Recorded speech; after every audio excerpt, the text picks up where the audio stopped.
Assalamualaikum warahmatullahi wabarakatuh. Perkenalkan, nama saya Adi Prekal Mahdi dengan NIM 811420451.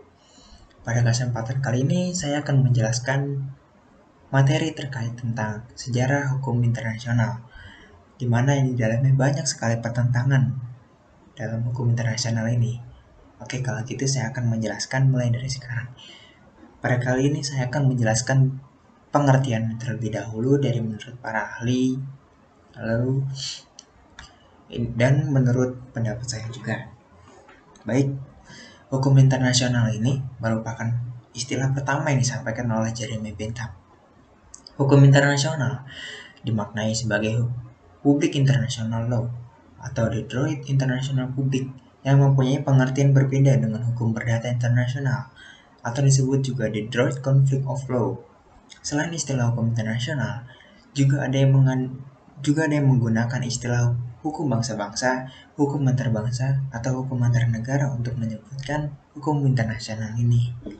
Baik, di sini saya akan menjelaskan beberapa pengertian hukum internasional menurut para ahli. Yang pertama, hukum perdata internasional menurut Sudargo Gautama. Beliau mengemukakan bahwa keseluruhan peraturan dan keputusan yang menunjukkan stelsel hukum mana yang berlaku atau apa yang merupakan hukum jika hubungan-hubungan dan peristiwa-peristiwa warga pada saat waktu tertentu memperlihatkan titik pertalian dengan kaidah-kaidah hukum dari dua atau lebih yang berbeda lingkungan kuasa tempat.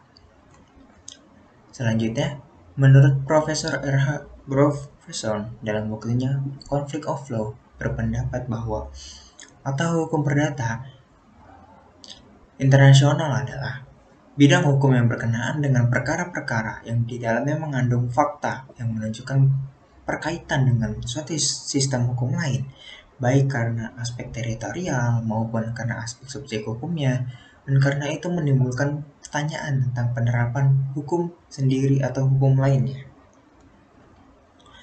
Lalu sementara hukum internasional publik itu merupakan keseluruhan kaidah dan asas hukum mengatur hubungan atau persoalan yang melintasi batas negara yang bukan bersifat perdata. Mokhtar Kusumaatmadja menyatakan bahwa hukum internasional publik adalah keseluruhan kaidah-kaidah dan asas-asas hukum yang mengatur hubungan atau persoalan yang melintasi batas-batas negara yang bukan bersifat perdata.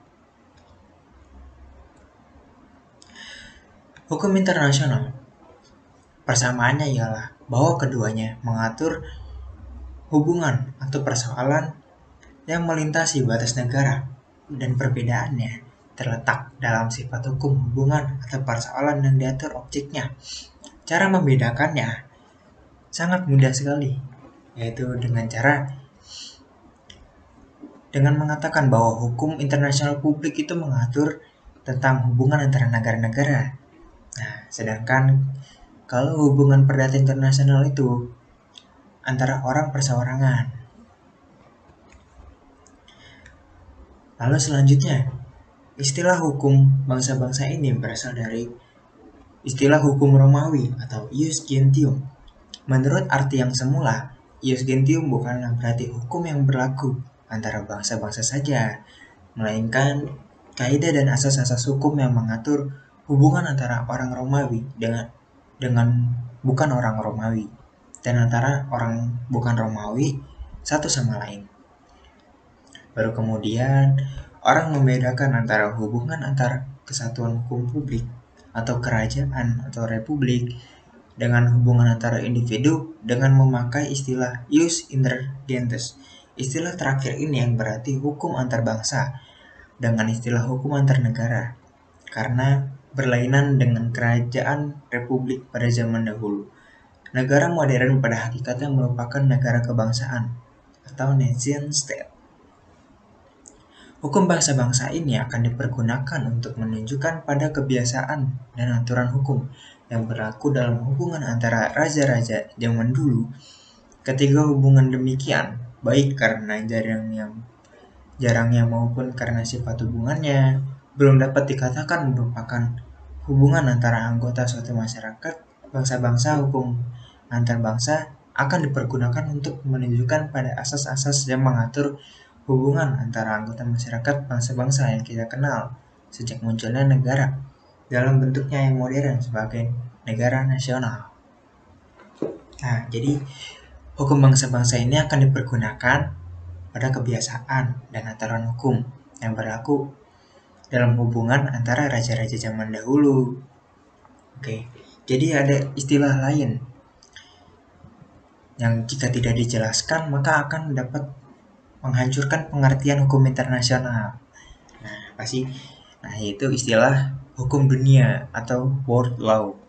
Di mana hukum dunia ini di dalamnya ada jaringan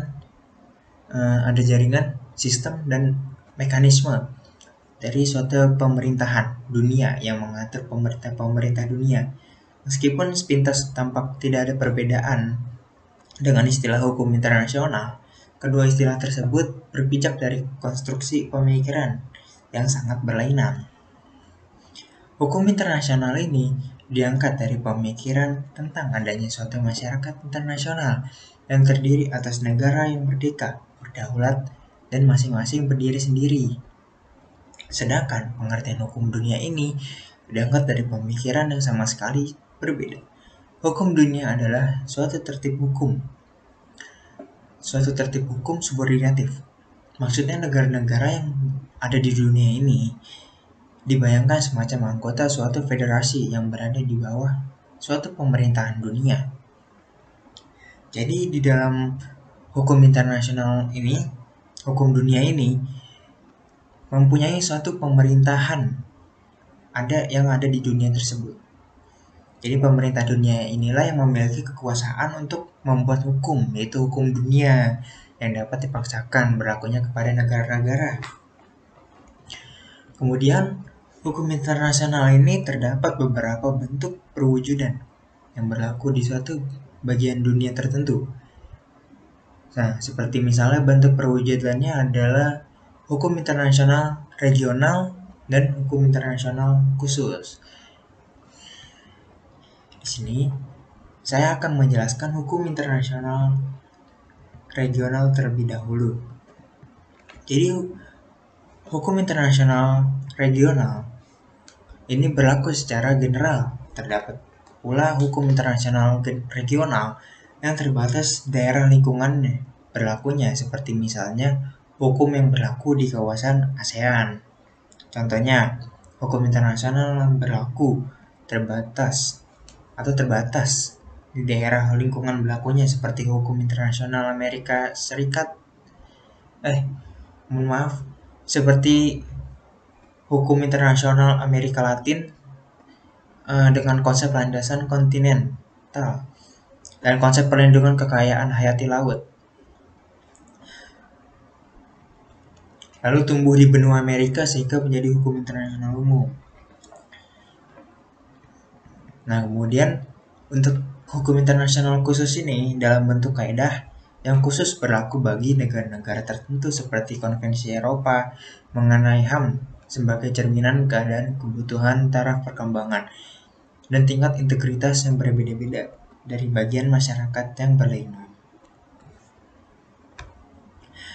Baik, selanjutnya saya akan menjelaskan bagaimana sih tahap hukum internasional, perkembangan hukum internasional ini dari zaman ke zaman.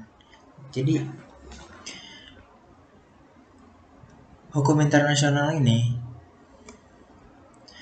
diangkat dari pemikiran tentang adanya suatu masyarakat internasional yang terdiri atas negara-negara yang merdeka, berdaulat, masing-masing berdiri sendiri.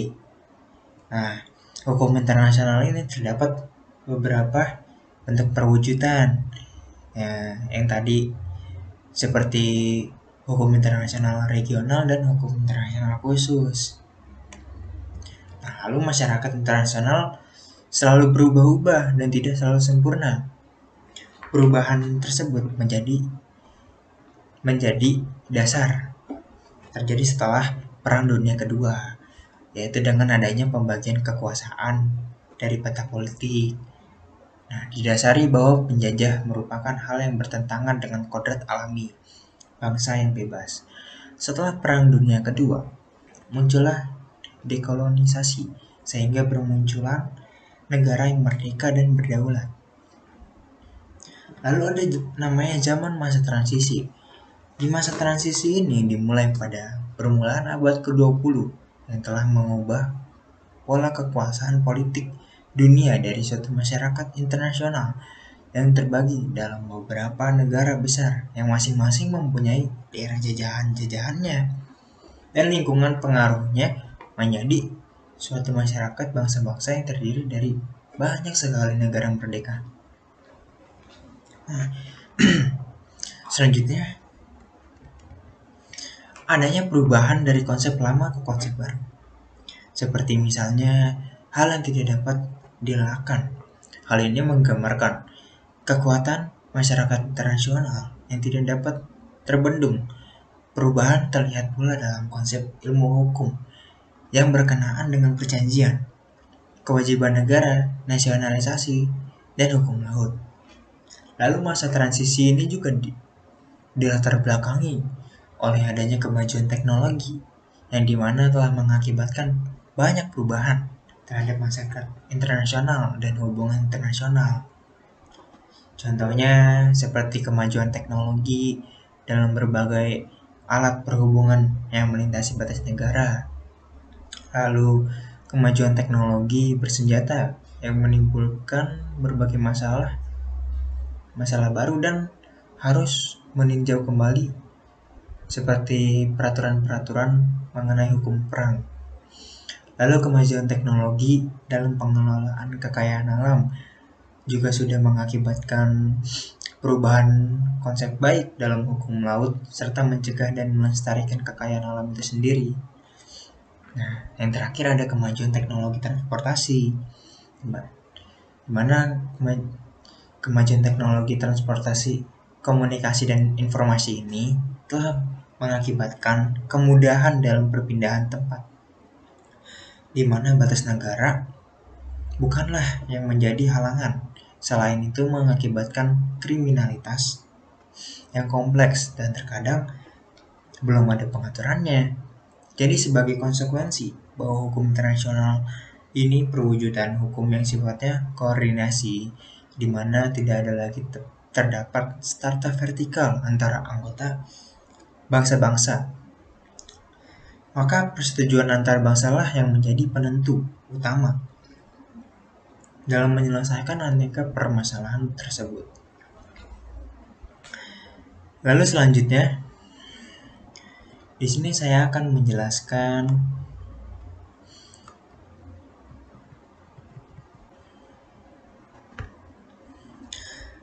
hukum internasional ini dipandang sebagai mekanisme bekerjanya norma-norma tanpa adanya aparat-aparat yang merumuskan hukum, pelaksana dan penegak hukum serta memberikan sanksi apabila ada yang melanggar. Padahal jika diselami lebih dalam, sebenarnya hukum itu tidak saja sekedar menyangkut mekanisme perbuatan, melainkan pemaksaan lebih luas daripada itu. Di dalam hukum terkandung nilai-nilai rasa keadilan dan kesadaran hukum. Suatu kaidah atau hukum semata-mata tidaklah tergantung pada persoalan tentang siapa yang membuat dan siapa yang melaksanakan serta menegakkannya. Suatu kaidah dapat disebut kaidah hukum, bahkan lebih ditentukan oleh yang lebih esensial, yakni apakah kaidah tersebut memenuhi rasa keadilan sesuai dengan kesadaran hukum masyarakat. Meskipun demikian, pada awalnya banyak kontroversi teoritis yang muncul mengenai hakikat dan dasar hukum internasional. Suatu teori yang telah memperoleh pengakuan luas bahwa hukum internasional bukan hukum yang sebenarnya, melainkan suatu himpunan kaidah perilaku yang mempunyai kekuatan moral semata. Penulis jurisprudensi atau ilmu pengetahuan dan filsafat hukum berkebangsaan Inggris, yaitu John Austin pada tahun 1790 sampai 1859 dianggap sebagai pendukung utama teori ini. Menurut teori Austin, hukum stricto sensu dihasilkan dari keputusan-keputusan formal yang berasal dari badan legislatif yang benar-benar berdaulat.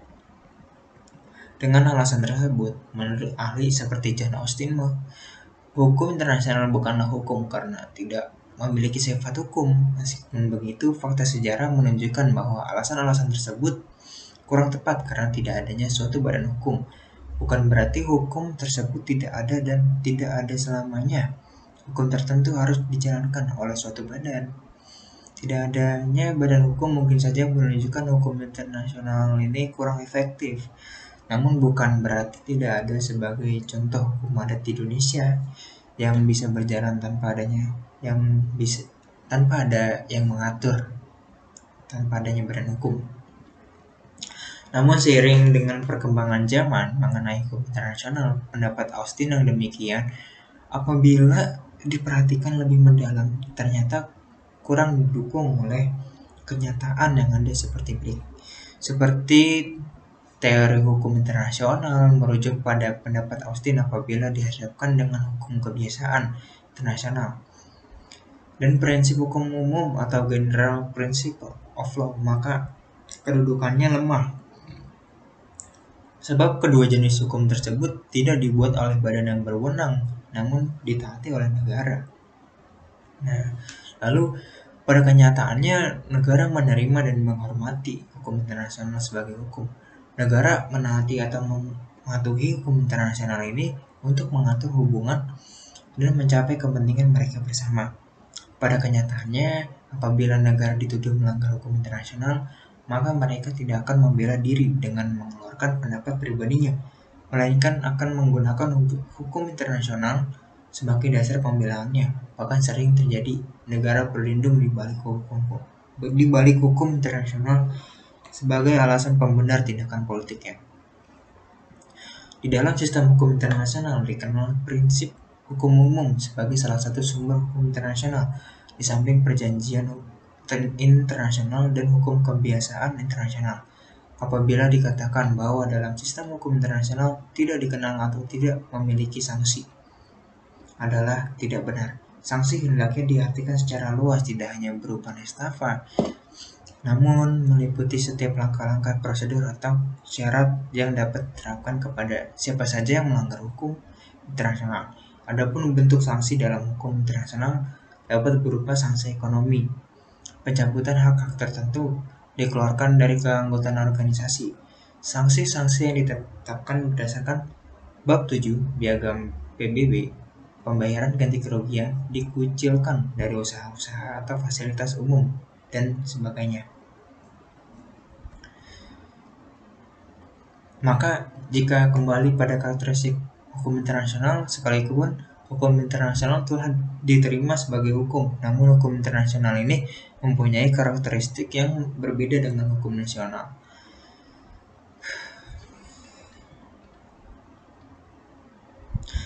Perbedaan ini disebabkan oleh adanya struktur masyarakat yang berbeda. Struktur masyarakat internasional dewasa ini didasarkan pada asas-asas kedaulatan, kemerdekaan, dan persamaan derajat antar negara-negara. Ini berarti tidak ada badan yang bersifat supranasional. Dan hukum internasional sebagai hukum koordinasi. Hukum koordinasi tidak bermaksud to exploit disparities dalam posisi kekuatan, namun mencari kesesuaian atas dasar resiprositas. Hukum koordinasi mempunyai peran mengkoordinir usaha-usaha individual untuk mencapai tujuan bersama yang lebih baik ke depannya. Sebagaimana halnya seperti yang secara tepat dikatakan hampir 1 abad yang lalu oleh Sir Frederick Pollock, yaitu beliau mengemukakan bahwa apabila hukum internasional hanya semacam moralitas semata-mata, maka para perumus dokumen-dokumen tentang kebijaksanaan luar negeri akan menekankan semua kekuatan dokumen-dokumen itu pada argumentasi moral.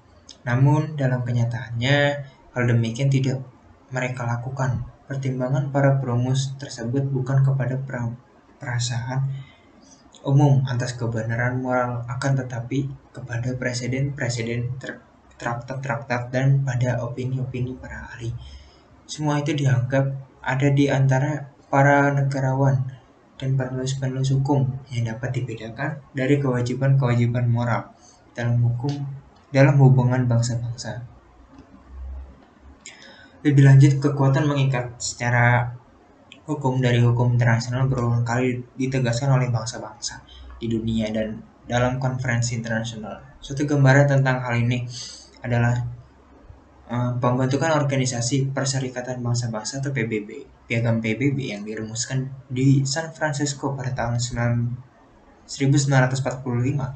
Piagam ini baik secara tegas maupun implisit didasarkan atas legalitas yang sebenarnya dari hukum internasional. Nah, di era globalisasi seperti saat ini, eksistensi hukum internasional tidak dapat terbantahkan kembali keberadaannya.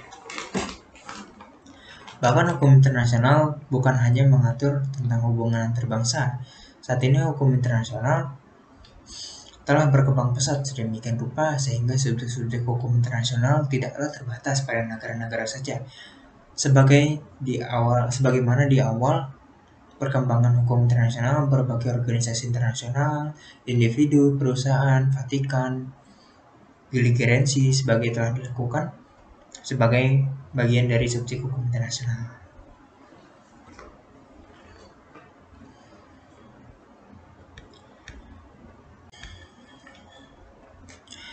Berikut ada masyarakat internasional dalam transisi dan masyarakat internasional sebagai landasan sosiologis hukum internasional. Jadi saya akan menjelaskan di sini beberapa paparan sedikit terkait masyarakat internasional sebagai landasan sosiologis. Jadi landasan sosiologis hukum ini adalah masyarakat. Artinya hukum itu ada dan berlaku jika ada masyarakat. Demikian pula halnya hukum internasional. Oleh karena itu, untuk membuktikan ada dan berlakunya hukum internasional, maka terlebih dahulu harus dibuktikan adanya masyarakat internasional. Dengan kata lain, masyarakat internasional adalah landasan sosiologis bagi berlakunya hukum internasional. Untuk dapat dikatakan ada masyarakat internasional, ada sejumlah syarat atau unsur tertentu yang harus dipenuhi.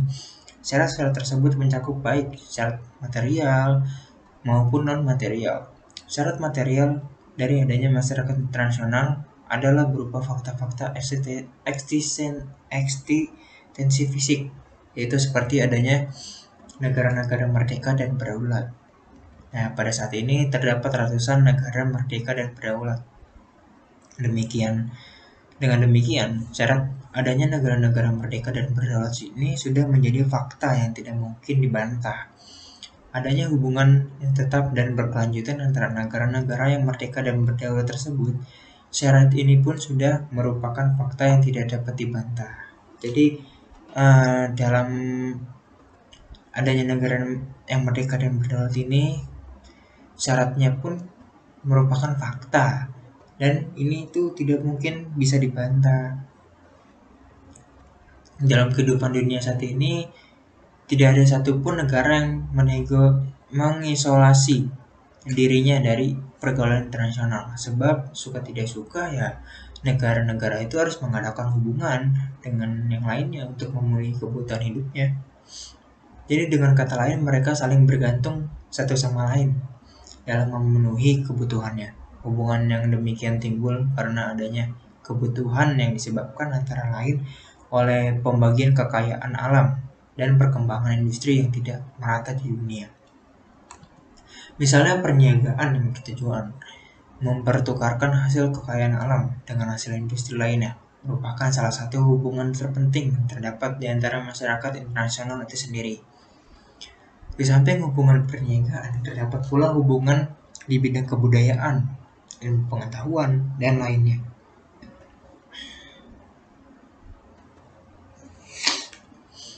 Hubungan internasional ini dipermudah lagi dengan bertambah sempurnanya teknologi komunikasi dan alat transportasi.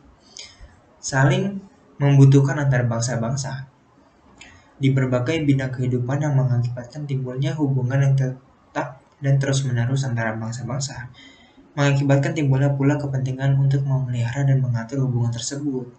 Karena hubungan dan kebutuhan antara bangsa-bangsa sifatnya timbal balik, maka kepentingan memelihara dan mengatur hubungan yang demikian merupakan suatu kepentingan bersama. Jadi hubungan dan kebutuhan antara bangsa-bangsa itu sifatnya timbal balik. Jadi untuk kepentingan memelihara dan mengaturnya itu merupakan untuk keputusan kepentingan bersama. Nah, untuk menertibkan, mengatur, dan memelihara hubungan internasional ini dibutuhkan juga hukum yang menjamin unsur kepastian yang diperlukan dalam setiap hubungan yang teratur. Hubungan antara orang atau kelompok orang yang tergabung dalam suatu komunitas kebangsaan atau kenegaraan yang berlainan itu dapat merupakan hubungan tak langsung atau resmi yang dilakukan oleh para pejabat negara yang mengadakan berbagai perundingan atas nama negara dan meresmikan persetujuan yang dicapai dalam perjanjian antar negara. Di samping hubungan antar negara yang resmi, demikian orang dapat juga mengadakan hubungan langsung secara perseorangan atau gabungan di bidang perniagaan, keagamaan, ilmu pengetahuan, dan sebagainya. Lalu kemudian adanya hukum yang mengatur hubungan tetap antara negara-negara merdeka dan berdaulat. Jadi pada di sini adanya negara belum berarti adanya suatu masyarakat internasional apabila masing-masing dari negara itu hidup terpencil satu dari yang lainnya.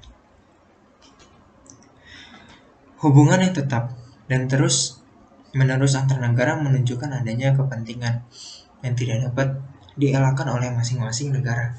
Hubungan yang tetap dan berkelanjutan antara negara-negara hanya mungkin berlangsung tertib apabila ada hukum yang mengaturnya.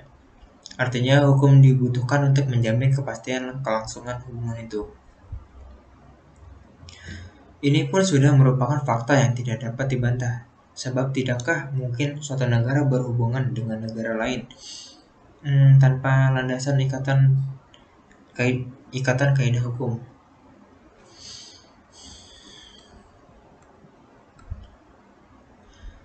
Nah, sementara itu untuk syaratan material dari masyarakat internasional adalah adanya kesamaan asas-asas hukum. Bagaimanapun berbedanya corak hukum positif yang berlaku di masing-masing negara yang ada di dunia saat ini. Mereka pasti mengakui dan terikat oleh adanya kesamaan asas-asas atau prinsip-prinsip hukum. Inilah yang dinamakan prinsip-prinsip atau asas-asas hukum yang diakui oleh bangsa-bangsa yang beradab. Akan dibahas lebih jauh dalam pembahasan tentang sumber-sumber hukum internasional. Adanya kesamaan asas-asas hukum ini dapat dikembalikan kepada rasio dan naluri mempertahankan diri yang ada pada manusia. Masyarakat bangsa-bangsa yang terdiri atas sekumpulan manusia pun tunduk pada rasio dan naluri demikian. Masyarakat internasional selalu tidak konstan dan berubah-ubah dan tidak selalu sempurna. Perubahannya mendasar terjadi setelah Perang Dunia Kedua. Lalu pada masa transisi ini dimulai pada permulaan abad ke-20 telah mengubah pola kekuasaan politik dunia dari satu masyarakat internasional yang terbagi dalam beberapa negara besar yang masing-masing mempunyai daerah jajahan dan lingkungan pengaruhnya menjadi suatu masyarakat bangsa-bangsa yang terdiri banyak sekali negara merdeka. Proses emansipasi negara-negara ini atau lebih lagi adalah proses rehabilitasi kalau kita menganggap kemerdekaan bangsa-bangsa sebagai suatu hal yang wajar dan penjajahan oleh bangsa lain sebagai selingan di dalam sejarah yang bertentangan dengan kodrat bangsa-bangsa merupakan suatu proses yang wajar dan pada hakikatnya merupakan suatu penjelmaan masyarakat internasional dalam arti yang sebenarnya. Adanya perubahan-perubahan dari konsep lama pada konsep baru yaitu tidak dapat dielakkannya.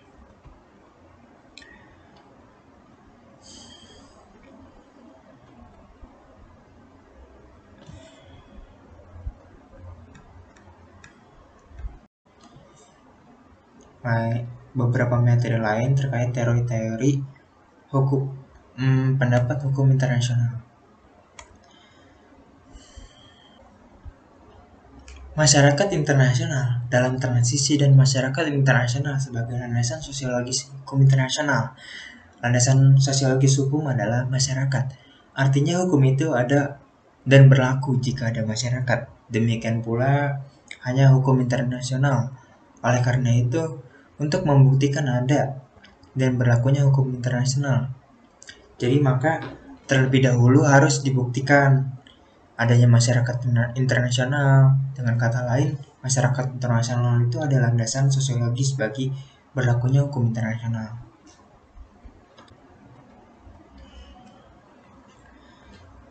Nah, lalu di sini saya akan menjelaskan kesatuan asas hukum sebagai landasan material bagi hukum internasional. Sebelumnya juga saya telah menjelaskan bahwa dua segi dari masyarakat internasional itu sebagai landasan sosiologis hukum internasional, yaitu adanya sejumlah negara dan kebutuhan negara-negara itu untuk mengadakan hubungan satu sama lain. Nah, bahwa untuk membuktikan ada dan berlakunya hukum internasional, maka terlebih dahulu harus dibuktikan adanya masyarakat internasional, hubungan yang tetap dan berkelanjutan antara anggota masyarakat internasional hanya mungkin berkelanjutan dan berlangsung tertib apabila ada hukum yang mengaturnya. Oleh karena itu, kebutuhan bangsa-bangsa untuk hidup berdampingan secara teratur ini merupakan suatu keharusan kenyataan sosial yang tidak dapat terelakkan. Sebagaimana pula yang telah saya jelaskan pada bagian sebelumnya, bahwa terdapat ada syarat non material dari masyarakat internasional, yaitu adalah adanya kesamaan asas-asas hukum, bahwa bagaimanapun berbeda cara hukum positif yang berlaku di masing-masing negara yang ada di dunia saat ini, mereka pasti mengakui dan terikat oleh adanya kesamaan asas-asas atau prinsip-prinsip hukum. Asas-asas pokok hukum yang bersamaan ini dalam ajaran mengenai sumber hukum formal dikenali sebagai prinsip-prinsip hukum umum yang diakui oleh bangsa-bangsa yang beradab. Jadi apapun dan bagaimanapun hukum positif negara-negara anggota masyarakat internasional itu, maka asas-asas tersebut berlaku sama. Nah, adanya kesamaan atau kesatuan asas-asas hukum ini dapat dikembalikan kepada akal manusia atau rasio dan naluri mempertahankan diri yang ada pada manusia. Masyarakat bangsa-bangsa yang terdiri atas sekumpulan manusia pun tunduk pada rasio naluri demikian.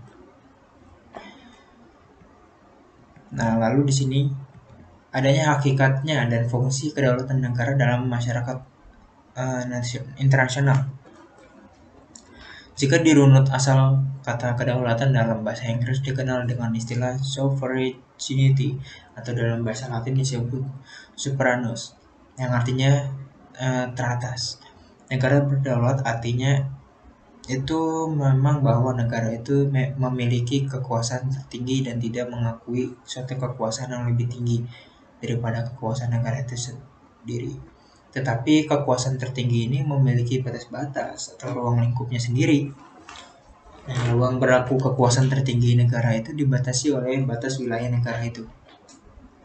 Artinya suatu kekuasaan tertinggi negara akan berakhir bila melewati batas-batas wilayah negara tersebut. Artinya kekuasaan tertinggi itu mempunyai dua pembatasan penting dalam kekuasaan itu sendiri, yaitu terbatas pada batas wilayah negara yang memiliki kekuatan itu dan akan berakhir ketika kekuasaan tertinggi negara lain dimulai.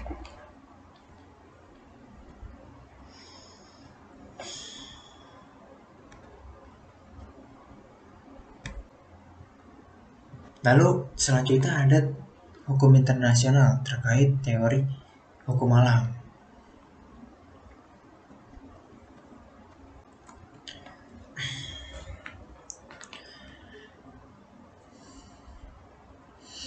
Jadi pada intinya, hukum internasional bukan hanya mengatur tentang hubungan antar bangsa. Saat ini hukum internasional telah berkembang pesat sedemikian rupa sehingga subjek-subjek hukum internasional tidaklah terbatas pada negara-negara saja.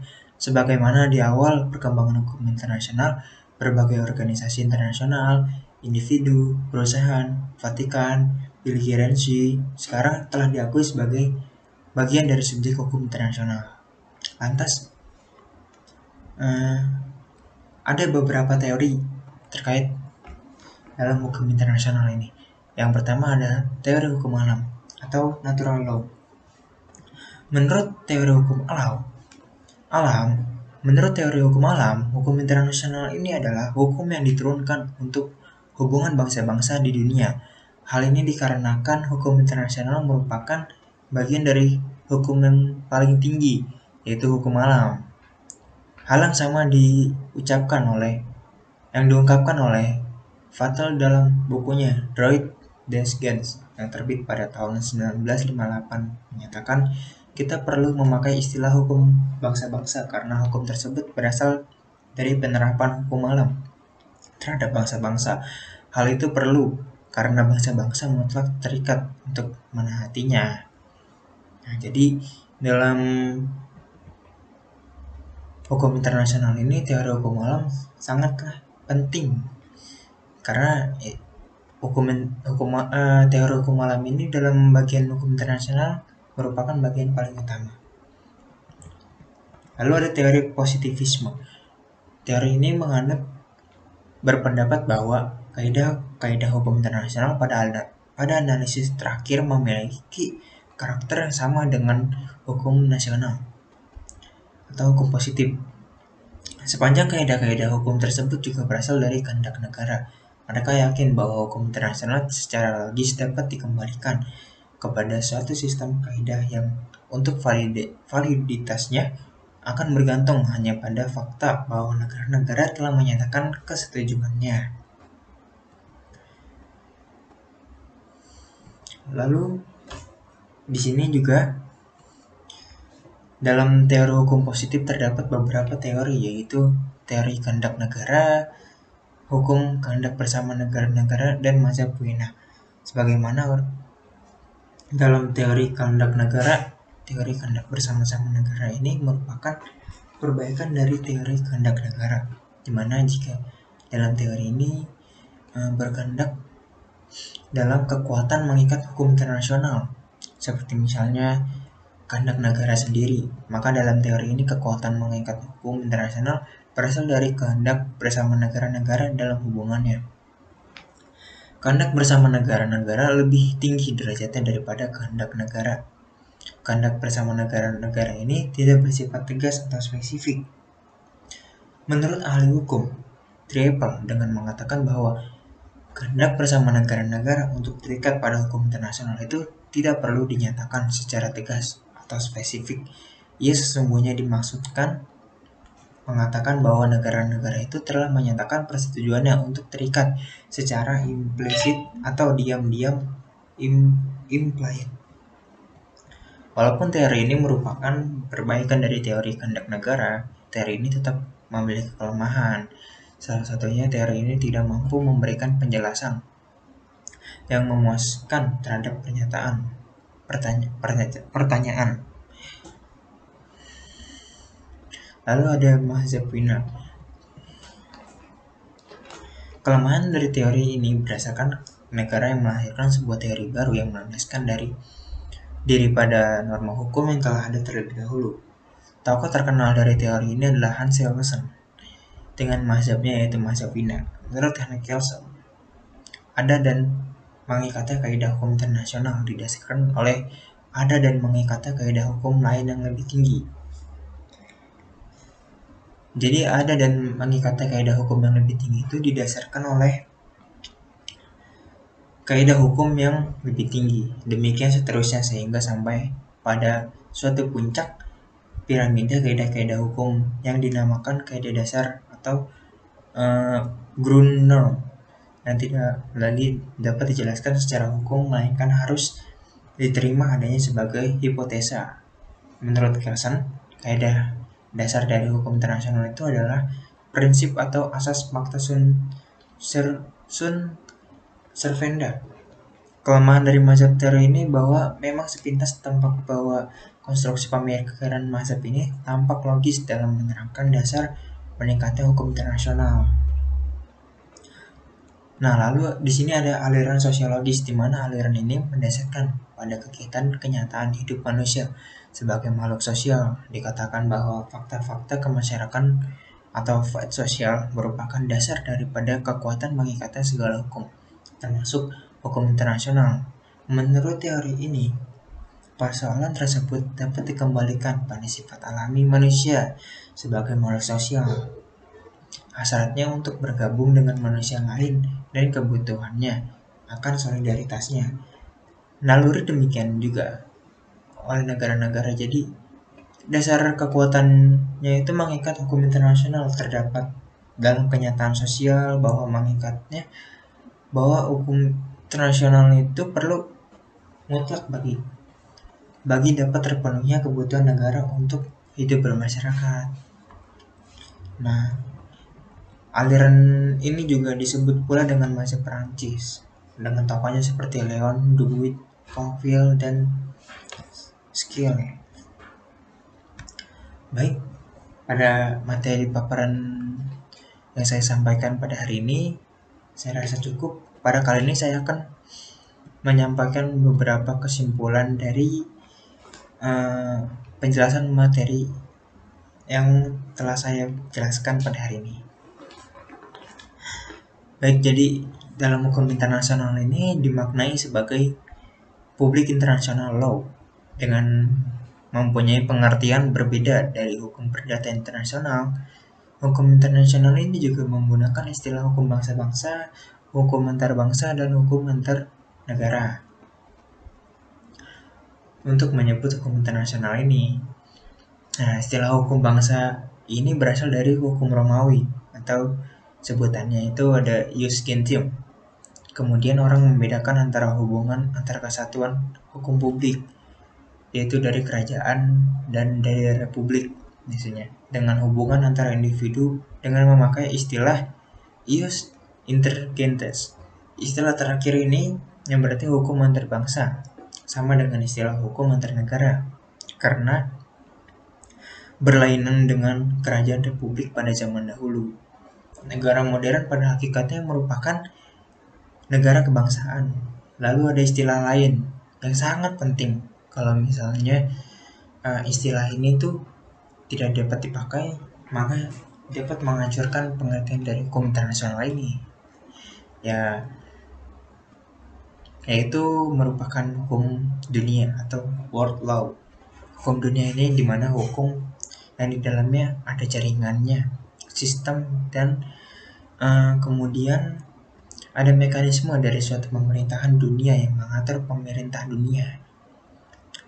Ya, meskipun sepintas tampak tidak ada perbedaan dengan istilah hukum internasional, kedua istilah tersebut berpijak dari konstruksi pemikiran yang sangat berlainan. Hukum internasional terdapat beberapa bentuk perwujudan yang berlaku di suatu bagian dunia tertentu. Bentuk perwujudannya seperti yang tadi saya jelaskan, ada hukum internasional regional dan hukum internasional khusus. Masyarakat internasional juga selalu berubah-ubah pemikirannya dan tidak selalu sempurna.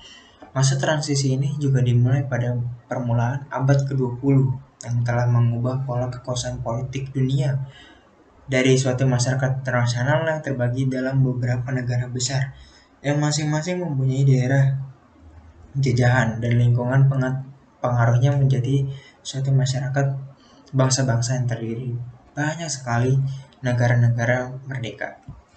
Adanya perubahan dari konsep lama ke konsep baru yaitu hal yang tidak dapat dielakkan.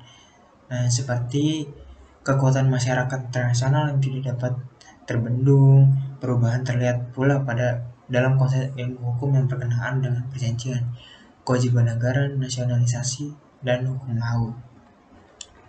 Lalu juga ada beberapa teori yang sangat penting dalam hukum internasional ini. Yang pertama itu ada teori alam atau natural law dan teori positivism. Nah, kedua teori tersebut sangat penting dalam hukum internasional ini karena keduanya termasuk menjadi bahan dasar dalam hukum internasional ini. Oke, sekian saya rasa penjelasan dari saya ini terkait paparan materi sejarah hukum internasional ini sudah sangat cukup. dan lebih dari cukup.